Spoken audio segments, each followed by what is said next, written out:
Hello everyone, welcome to free UPSC preparation. Agriculture in India series में आज हम बात करेंगे एग्रीकल्चर मार्केटिंग के बारे में। ये जो टॉपिक है जनरली मेंस के लिए ज़्यादा यूजेबल है या मेंस में ज़्यादा काम आएगा आपके। प्री में इससे क्वेश्चन आने के चांसेस काफ़ी कम है, बट फिर भी आपको पता होना चाहिए एग्रीकल्चर मार्केटिंग के बारे में, क्योंकि प्रेजेंटली अगर हमारी एग्रीकल्चर प्रोडक्शन बढ़ी है तो एक जो मेजर रोड ब्लॉक है एग्रीकल्चर सेक्टर की ग्रोथ में वो है एग्रीकल्चरल मार्केटिंग।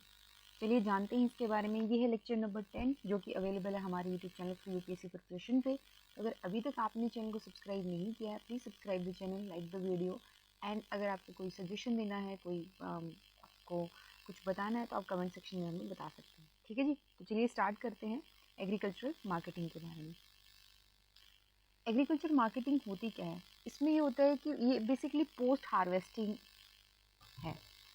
पोस्ट हार्वेस्टिंग का मतलब कि आपने फसल की कटाई कर ली, उसके बाद में आप मार्केटिंग करोगे ना, उसको मार्केट में लेके जाओगे। तो सबसे पहले you need to gather the produce. सबसे पहले आप कलेक्ट करोगे, और मान लीजिए कोई ऐसा प्रोड्यूस है जिसकी मार्केट में भी ज़्यादा डिमांड नहीं है, तो आपको एक प्रॉपर स्टोरेज फैसिलिटी चाहिएगी।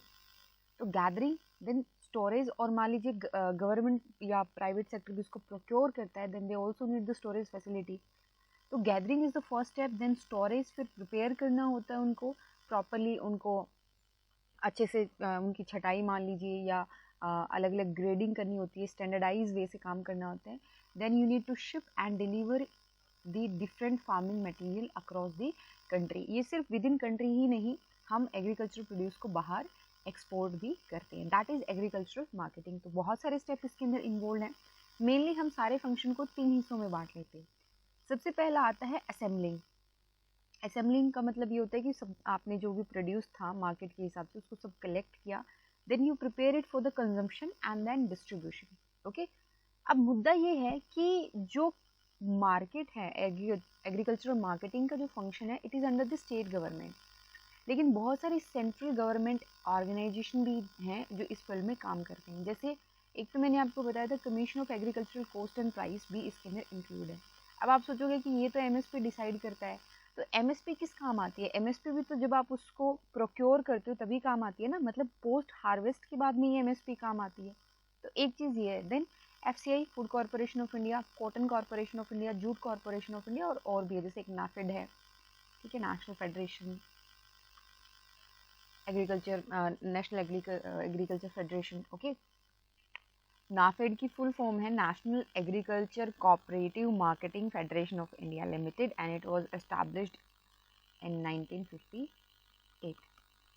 ओके, ये नाफेड जो है वो रजिस्टर्ड है multi state cooperative societies act के तहत। चलिए बात करते हैं आगे।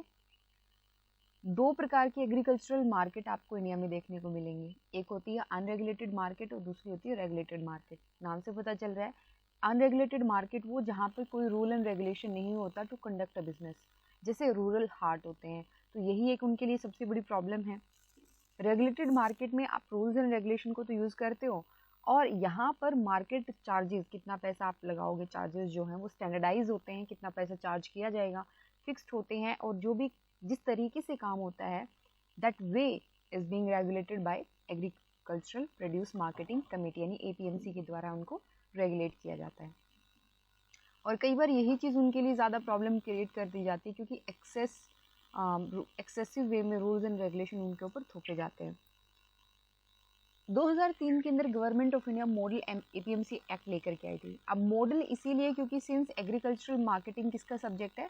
स्टेट का सब्जेक्ट है, इसलिए सेंटर उसके ऊपर डायरेक्ट रूल नहीं बना सकता, डायरेक्ट एक्ट नहीं बना सकता, इसीलिए सेंटर ने क्या किया, एक मॉडल एक्ट बना करके रख दिया। अब स्टेट चाहें तो उस मॉडल एक्ट के बिहाफ पे, उसके बेसिस पे वो अपना खुद का एक्ट बना करके स्टेट लेजिस्लेचर में पास करवा सकती हैं। That is why it is model APMC act 2003। और ऐसा आप किसी और सेंस में यूज़ करते हो मॉडल एक्ट को, तो भी आपको पता होना चाहिए कि जनरली मॉडल वर्ड वहाँ पे यूज़ किया जाता है जहाँ पर वैसे तो वो जो एक्ट है या लेजिस्लेशन का जो दायरा है वो स्टेट के अंदर आता है, सेंटर ने सिर्फ गाइडलाइन के तौर पे वो एक्ट बनाया हुआ है। इसके ऑब्जेक्टिव क्या है इस एक्ट के? सबसे पहले तो एफिशिएंट मार्केटिंग सिस्टम को डेवलप करना, देन एग्रीकल्चरल प्रोसेसिंग, क्योंकि हमारे यहाँ फूड ग्रेन प्रोडक्शन या फिर एग्रीकल्चरल प्रोडक्शन काफ़ी सही है, लेकिन फिर भी हमारे यहाँ क्या होता है, वैल्यू एडिशन नहीं होता उनके अंदर। हम अगर वैल्यू एडिशन नहीं करेंगे तो ज़्यादा फ़ायदा नहीं होगा हमारे लिए, हम अगर हम रॉ मटेरियल को ही बाहर भेज देंगे। इसलिए हमें एग्री प्रोसेसिंग को या एग्रीकल्चरल प्रोसेसिंग को प्रमोट करने की ज़रूरत है, साथ ही साथ हमें एक्सपोर्ट पर भी ध्यान देने की ज़रूरत है। Then we need effective and good quality of infrastructure for marketing of agricultural produce. यहाँ पर एक प्रोविजन भी दिया गया था इस एक्ट के अंदर कि state agricultural produce marketing standard bureau को इस्टेब्लिश किया जाना चाहिए। ये जो एक्ट है ये पब्लिक प्राइवेट पार्टनरशिप को प्रमोट करता है in management and development of agricultural market. ये एक्ट कॉन्ट्रैक्ट फार्मिंग को भी एडवोकेट करता है। कॉन्ट्रैक्ट फार्मिंग होती क्या, इसके ऊपर एक सेपरेट लेक्चर हम लेकर के आएंगे। Okay, establishment of special market for agricultural commodities. थोड़ा सा मैं आपको कॉन्ट्रैक्ट फार्मिंग के बारे में यहाँ पे बता देती हूँ। देखिए, फार्मर है जो कि प्रोड्यूस करता है और कोई ना कोई बायर होगा। फॉर एग्जांपल कंपनी ए है जो इस प्रोड्यूस को बाय करना चाहती है, तो इनके बीच में एक एग्रीमेंट होता है between the buyer and the farm producer. इसको हम कहते हैं कॉन्ट्रैक्ट फार्मिंग। ठीक है, तो बेसिकली क्या होता है कि बायर जिसको ख़रीदना है, फॉर एग्जांपल यहाँ पे कंपनी को ख़रीदना है, तो वो क्वालिटी और प्राइस दोनों तय करके बताती है कि मान लीजिए कॉटन उसको ख़रीदना है तो भाई मैं इस रेट पे ये कॉटन आपसे ख़रीदूँगा, ये एग्रीमेंट साइन हुआ। और फार्मर जो वो इंश्योर करता है कि वो प्रॉपर क्वालिटी और फ्यूचर डेट पे जो भी उसकी रिक्वायरमेंट है उनको फुलफिल कर पाए, दैट इज़ कॉन्ट्रैक्ट फार्मिंग। लेकिन इस एक्ट में काफ़ी सारे चैलेंजेस हमारे सामने आए। पहली बात तो ये कि सिंस आपने स्टेट को मल्टीपल मार्केट एरिया के अंदर डिवाइड कर दिया, फ्रेगमेंटेशन हो गया, स्टेट अपने आप को एक सिंगल मार्केट के तौर पे प्रेजेंट नहीं कर पाया। तो fragmentation of state into multiple market area is the biggest issue. Each market area was administered by separate APMC. Then mandi fees, वैसे हमने कह तो दिया कि एक ही चार्ज लगेगा, बट मल्टीपल टाइम जो है वो मंडी फीस लगती थी। उसके अलावा आपको अलग अलग एपीएमसीज में अगर काम करना है तो यू नीड डिफरेंट लाइसेंस, ये भी अपने आप में एक बड़ा चैलेंज है। देन जो हॉर्टिकल्चर प्रोड्यूस होते हैं, आपको पता है कि उनकी जो शेल्फ लाइफ होती है वो काफ़ी कम होती है, इस वजह से उनको प्रॉपर स्टोरेज, प्रॉपर हैंडलिंग की ज़रूरत होती है, बट स्टोरेज फैसिलिटीज़ के लिए स्पेसिफिक चार्ज डिसाइडेड नहीं थे। तो what we can do, we can ensure कि जो एग्रीकल्चरल प्रोड्यूस होता है, जितनी भी मंडी हैं उनका जो एग्रीकल्चरल प्रोड्यूस होता है उनकी हम ई ऑक्शन करना स्टार्ट कर दें। एंड इसीलिए गवर्नमेंट ने काफ़ी सारे इनिशिएटिव लिए, जिसमें से एक था ई नाम। ठीक है, तो उसके बारे में भी आगे आने वाले स्लाइड्स के अंदर हम जानेंगे। उसके बाद में 2003 का जो एक्ट था उसमें जो रोड ब्लॉक थे, जो लिमिटेशंस थे, उनको ओवरकम करने के लिए गवर्नमेंट 2017 में एक और एक्ट लेकर के आई, दैट इज़ द स्टेट और UT agricultural produce and life stock marketing act 2017। APMC act 2003 को और भी ज़्यादा कॉम्प्रिहेंसिव बनाने के लिए, फार्मर फ्रेंडली बनाने के लिए गवर्नमेंट ने इस मॉडल एक्ट को फॉर्मुलेट किया और रिलीज़ किया। आपको पता होना चाहिए कि ये भी क्या है, एक मॉडल एक्ट है। इसको जैसे उसको एपीएमसी एक्ट 2003 बोलते हैं, हम इसको हम बोलते हैं एपीएलएम एक्ट इन 2017। एपीएलएम मतलब agricultural produce and life stock marketing. यहाँ पर जो कल्टीवेटर्स हैं या जो लाइव स्टॉक रखते हैं, जो भी जानवरों को रखते हैं, जो कल्टीवेटर्स हैं, उनको पूरी फ्रीडम दी गई है कि वो जहाँ चाहे अपने प्रोड्यूस को बेच सकते हैं। ओके, अपनी चॉइस के कोई भी एरिया में, कोई भी मार्केट के अंदर वो अपना प्रोड्यूस बेच सकते हैं, so that they can get a better return on their farming और on their production, crop production. Then ये जो एक्ट है it also provides for declaration of whole state as one unified market. मान लीजिए एक स्टेट के अंदर for example 20 districts हैं, 20 डिस्ट्रिक्ट में अलग अलग मंडी बनी हुई है, अनाज मंडी बनी हुई है, तो वो क्या सबके सब एपीएमसी के द्वारा रेगुलेट की जाती है। इसकी वजह से क्या हुआ, 20 अलग अलग मंडी होगी एक स्टेट के अंदर, तो फ्रेगमेंटेशन हो गया। अब इस एक्ट के अंदर क्या कहा गया कि पूरे के पूरे स्टेट को एक ही यूनिफाइड मार्केट के तौर पे डेवलप करना है। ठीक है, देन 2003 में कॉन्ट्रैक्ट फार्मिंग को अलाउ किया गया था। अब इससे एपीएमसी यानी जो एग्रीकल्चरल मार्केटिंग कमेटी है उनसे दूर रखा गया, ओके, कॉन्ट्रैक्ट फार्मिंग को। एंड देन ये इंश्योर किया गया कि कोई भी एग्रीकल्चरल प्रोड्यूस एमएसपी से नीचे नहीं बेचा जाएगा, ना खरीदा जाएगा। तो मिनिमम एक फ्लोर जो प्राइस है MSP वो तय कर दिया गया। ओके, तो ये था 2017 का एक्ट। इसके अलावा गवर्नमेंट एक इंटीग्रेटेड स्कीम लेकर के आई फॉर एग्रीकल्चरल मार्केटिंग। ये 2014 के अंदर स्टार्ट करी गई थी और इसमें 6 सब स्कीम्स आती हैं। तो नाम याद रखने की ज़रूरत नहीं है, ये जस्ट एक वैल्यू एडिशन बोल सकते हो आप यहाँ पे। एक तो है agricultural marketing infrastructure, marketing research and information network, strengthening of Agmark grading facility, training research and consultancy through Chaudhary Charan Singh national institute of agricultural marketing. एक चौधरी चरण सिंह यूनिवर्सिटी भी है फॉर द एग्रीकल्चर। देन कहाँ पर लोकेटेड है वो, आप मुझे बताएंगे ज़रूर एक बार। फिफ्थ स्कीम है agri business development through venture capital assistance and project development facility. And the last one is national agricultural market e NAM. ये जो स्कीम है ये लास्ट में 2017-18 के अंदर इसकी पार्ट बनी थी, इस इंटीग्रेटेड स्कीम का। Okay ji.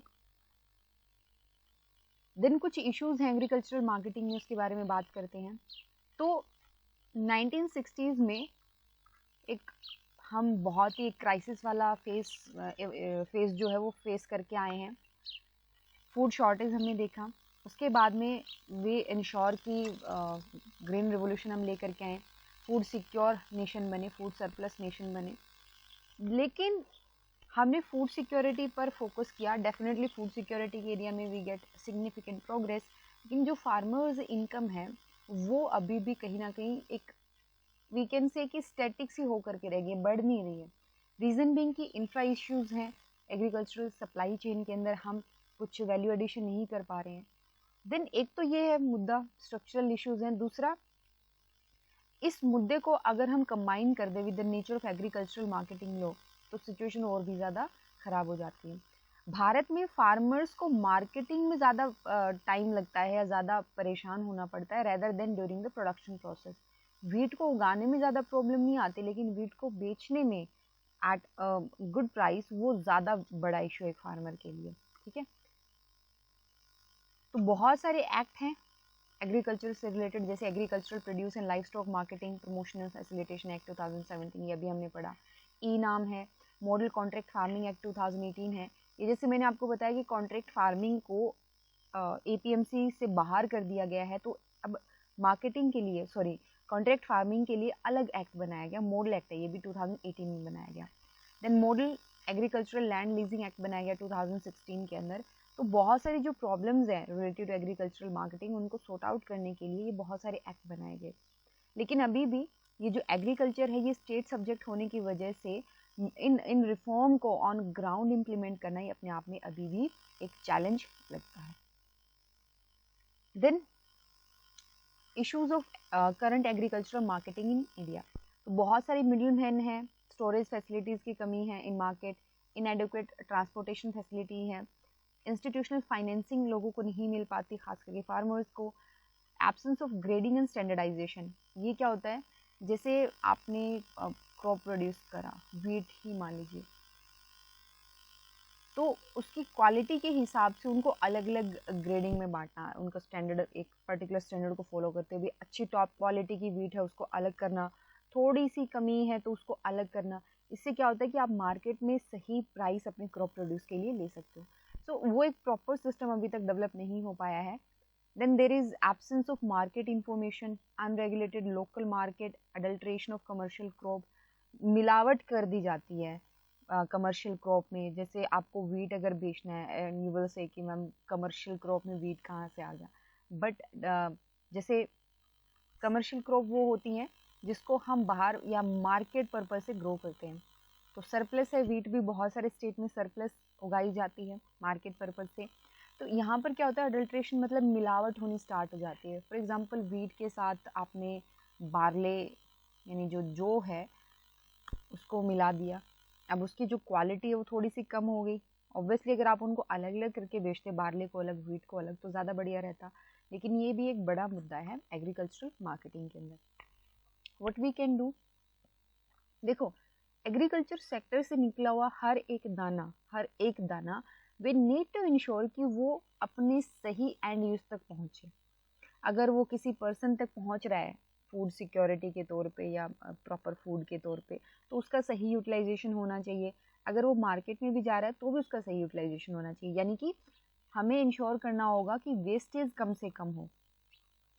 Okay, then demand driven production of agricultural produce होनी चाहिए rather than production propelled marketing.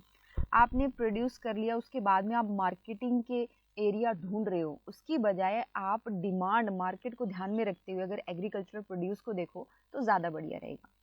Then India is one of the largest market of or agricultural produce, and market need to function as a unified platform to make all consumer accessible to all the farmers in the country. India is one of the largest market for agricultural produce. पूरी दुनिया की अगर आप देखो तो since we are dependent on agriculture so much, और कोई भी सोसाइटी क्यों ना हो एग्रीकल्चर पे तो डिपेंडेंट होती ही है, इसीलिए हमें इंश्योर करना होगा कि एग्रीकल्चर मार्केट एक फ्रेगमेंटेड एरिया की तरह ना बिहेव करके यूनिफाइड प्लेटफॉर्म की तरह फंक्शन करे, सो दैट जितने भी कंज्यूमर हैं, जितने भी फार्मर्स हैं, उनको ईजिली एक्सेस यहाँ तक मिल सके। ओके, अभी जैसे कई बार क्या होता है, अब कुछ स्ट्रक्चरल इश्यूज भी बोल सकते हो, कुछ आप एमएसपी को भी बोल सकते हो, कुछ भी आप फैक्टर मान सकते हो। जैसे एक एग्जांपल देती हूँ मैं, ये लेक्चर तो यहीं पे ख़त्म हुआ, आप देखना कि we are in May 2022, north India के अंदर फोडर क्राइसिस आया हुआ है। फोडर क्राइसिस का मतलब ये होता है कि हमारे यहाँ इस सीज़न, रबी सीज़न में जो वीट की प्रोडक्शन है वो काफ़ी कम हुई है। रीज़न काफ़ी बताए जा रहे हैं इसके। एक तो ये कि लोग मस्टर्ड की तरफ ज़्यादा अट्रैक्ट थे इस बार, क्योंकि उनको प्राइस अच्छा खासा मिल रहा था मस्टर्ड और अदर अल्टरनेटिव क्रॉप की तरफ, और दूसरा कि जल्दी कैन से कि समर की वजह से, अर्ली ऑनसेट ऑफ समर, उसकी वजह से वीट का जो प्लांट होता है उसको ग्रो करने के लिए, जब वो ग्रो होता है तो उसको एक थोड़े लंबे टाइम के लिए उसको नॉर्मल टेम्परेचर की ज़रूरत होती है, बट उस टाइम पे मार्च अप्रैल के अंदर एकदम से टेम्परेचर राइज हो गया, and that is why wheat की जो प्रोडक्शन थी वो बहुत कम हुई है। पहले हम जो चीज़ एक्सपोर्ट करते थे, अब गवर्नमेंट ऑफ इंडिया को बैन करना पड़ा एक्सपोर्ट के ऊपर, और न केवल वीट को लेकर के इशू है, मार्केट प्राइस काफ़ी बढ़ चुका है इसका। ओके, एंड वीट को ही नहीं, वीट को लेकर के ही नहीं, इसका जो रिपल इफेक्ट इकोनॉमी पे देखने को मिला कि फूड इन्फ्लेशन हुआ, साथ ही साथ जो जानवरों को हम फूडर डालते हैं, ठीक है, जानवरों का जो चारा होता है फूडर, उसके रेट भी काफ़ी बढ़ गए। यू विल फाइंड आउट कि मार्केट में जो चीज़ 700-800 रुपये क्विंटल के हिसाब से मिलती थी, आई एम नॉट सेइंग कि 700-800 रुपये क्विंटल मिलती है, एक रफ आइडिया दे रही हूँ आपको, वही चीज़ अब 1700-1800 तक पहुँच चुकी है, ठीक है। जैसे पराली का जो रेट है वो काफ़ी बढ़ चुका है। तो ये किस वजह से हो रहा है? एक तो हम बोल सकते हैं कि हाँ, प्रोडक्शन प्रोसेस, एक सीज़न की प्रोडक्शन प्रोसेस ही कितना ज़्यादा रिपल इफेक्ट क्रिएट करती है इकोनॉमी के ऊपर, और दूसरा ये कि हमें प्रॉपर इंश्योर करना होगा कि हमारी पॉलिसीज़ का एक नेगेटिव इम्पैक्ट हमें ना देखने को मिले। अगर लोग इन क्रॉप की तरफ ज़्यादा अट्रैक्ट हो रहे हैं तो वी नीड टू इंश्योर कि वीट का या बाकी जो फॉडर क्रॉप्स होती हैं उनका प्रोडक्शन अच्छा खासा हो। ओके, तो it is just an additional information for you. Okay ji, तो चलिए कल मिलते हैं फिर। जो एग्रीकल्चर वाला टॉपिक था ऑलमोस्ट कंप्लीट हो चुका है, उसके अंदर अभी हम जैसे कॉन्ट्रैक्ट फार्मिंग की बात करेंगे, लेकिन ये रिलेटेड एस्पेक्ट है, जीरो बजट फार्मिंग है, देन उसके अलावा आपका ऑर्गेनिक फार्मिंग है, कॉन्ट्रैक्ट फार्मिंग है, उसके बारे में हम बात करेंगे, and then will move on to the agricultural allied sector. तो आने वाले 2 या 3 लेक्चर के अंदर ये टॉपिक कंप्लीट हो जाएगा आपका। ओके जी, तो चलिए फिर कल मिलते हैं। Till then take care and bye bye, take care.